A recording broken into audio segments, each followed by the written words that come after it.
Hi, what's up everybody? Today we are going to be learning about Polish cases. I'm getting the hang of like the different genders and the words and stuff, and I'm not 100% correct, but I feel like my reading is quite good. This concept of cases, I can't figure it out on my own, so I need someone to explain it to me. There's about that many rules if we talk about Polish cases.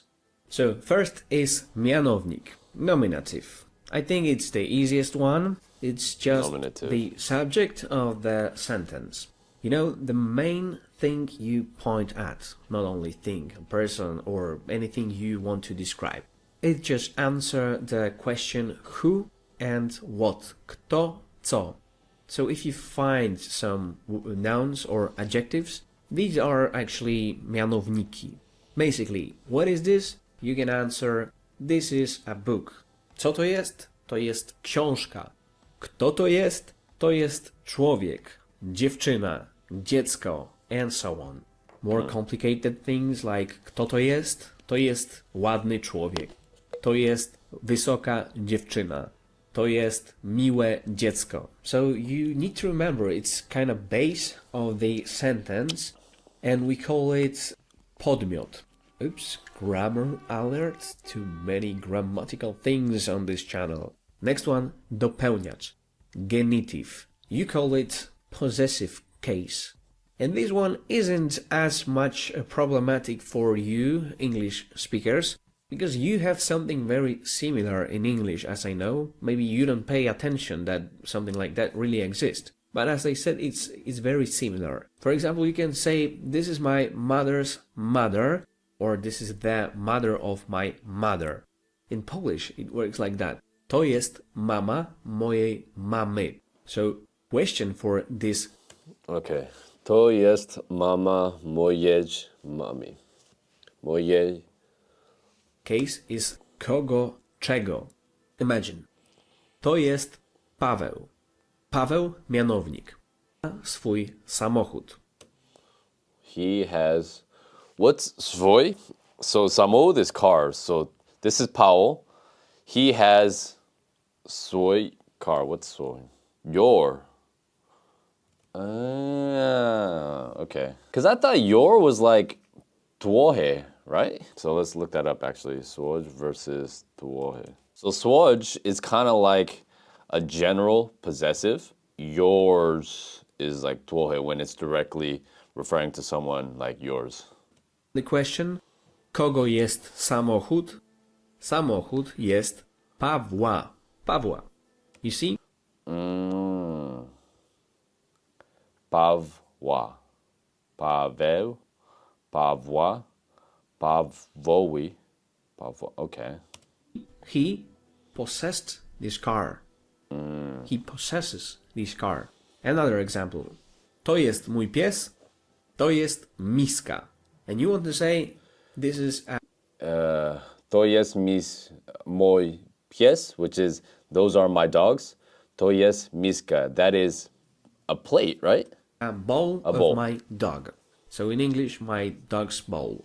So my vocabulary is improving a lot, surprisingly. I know pies is dog, moj means mine. So I can read these words individually. I've been practicing a lot with Rosetta Stone to do like to, yes, or asking questions. See, even in English, dog is changed. So we look for the declination of the word pies. But there is something else, maybe a bit complicated. This is mój pies. So mój pies is the subject. So we need to look for mój and pies. Mój dopełniacz is mojego and pies dopełniacz is psa. To jest miska mojego psa. Oh, okay. Okay, so this is interesting because if I'm just referring to to jest mój pies, that's one conjugation. To jest miska for something, okay. To jest miska and then mojego psa. That is like an additional conjugation, but it refers to like a description, I guess? What if we would have got two dogs? We take plural. So mój Dwa. in plural dopełniacz is moich and pies in plural dopełniacz psów. To jest miska. So that's plural. Okay. So this is the tricky part about Polish, right? So when you're learning a language, grammar is very difficult, but you eventually learn it over time when you say it enough. So my main focus lately has been as much vocabulary as possible, so that when I see the words like this, even though I don't know the direct conjugation, I have an idea of what they're trying to say. The hard part is when you're speaking is to conjure that information out of nothing without like deriving it from anything, right? Because if I'm reading something, I can guess the meaning, but if I'm speaking to somebody and then trying to think in my head how to say it properly, that's where the issue comes. For example, like to jest moj książkę, right? That is my book. I don't think that's the right form grammatically, but people will still understand what I'm saying. And what if everyone would have his own bowl? Of course, we have to know some basics of Polish conjugation of the word to be. So, to jest in singular, to są in plural, two miski, two bowls. And once again, to są miski moich psów. Voila! Next one is celownik. Dative. Questions? Komu, czemu?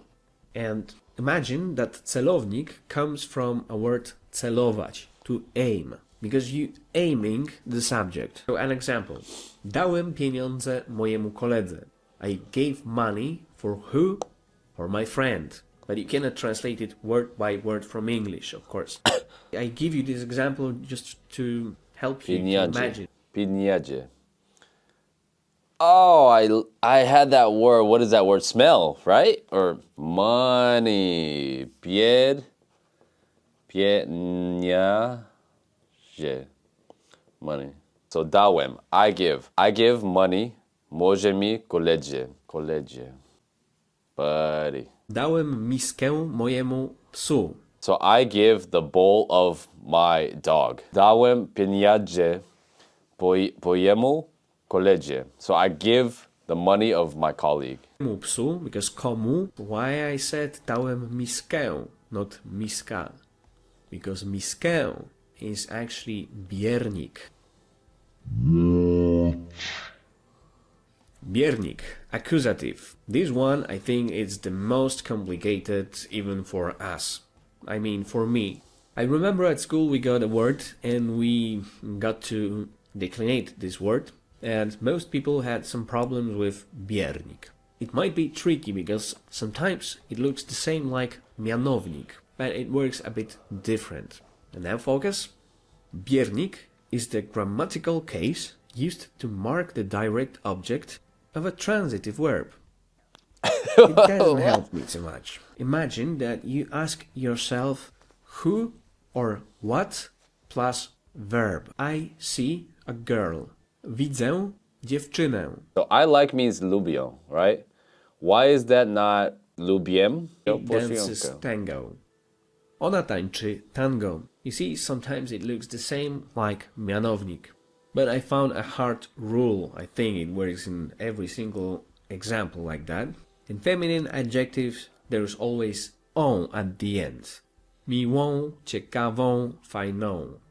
Maybe it will be helpful. Next one is narzędnik, instrumental case. This is what Wikibooks says. Instrument or means by or with which the subject achieves or accomplishes an action. Oh my God. I feel like the more that I learn, the more confused that I get. I need to watch another video about this because I'm just more confused than when I started. Another important question is when these changes happen. Depends on a combination in a sentence. When a noun is combined with a verb, then depending on what verb it is, it will be an automatic trigger for a certain Polish case. It does not have to be necessarily a verb. It could also be the whole sentence structure or prepositions which are followed by specific cases. I think the easiest way to illustrate it is to go over a specific example. Yes, so, please. To do this, I have chosen a noun, an easy word, which you probably already know, kawa. And in the nominative, it is kawa. So it's the word you'll find in a dictionary. For instance, in a sentence, to jest kawa. The accusative, when you're noun, for example, is a direct object.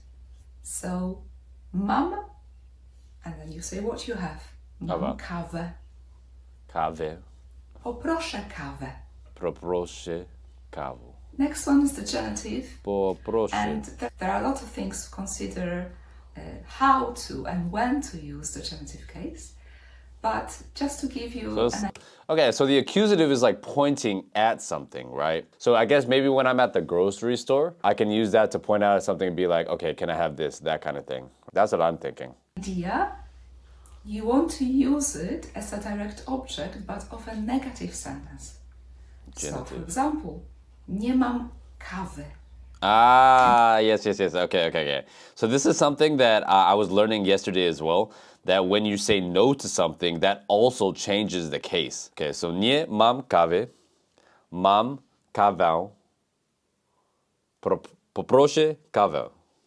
Did you notice how the ending of the word kawa in the nominative changed into kawy in the genitive case?